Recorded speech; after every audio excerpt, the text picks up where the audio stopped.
बाबा खबर थी हाने छा थींदो तू ते घर में बैठो आ पुत्र छा वरी छा थींदो विढ़िया पाण में सोट रहन इनमें मुंजो छा बाबा भल पाण में सोट विढ़िया आहिनि पर उन्हनि खे विढ़ाइण वारो ॿियो को न पर तूं आई तूं। हाँ दा चवे सच तो इन कम में बाबे जा हथ जरूर हुंदा।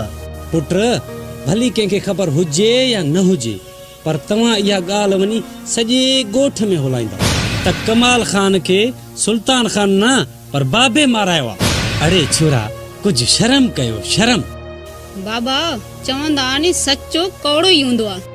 हाँ दी बाबा तकलीफ़ बहुत थियो। हाँ साईं तव्हां सभु गामू सचा रहियो बाक़ी मां कूड़ो आहियां।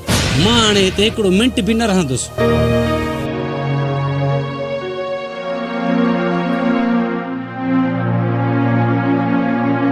बाबा के अल्लाह ही समझ दे न त समझ वारो आहे ही न पाण भी मरंदो ऐं असां के भी माराईंदो।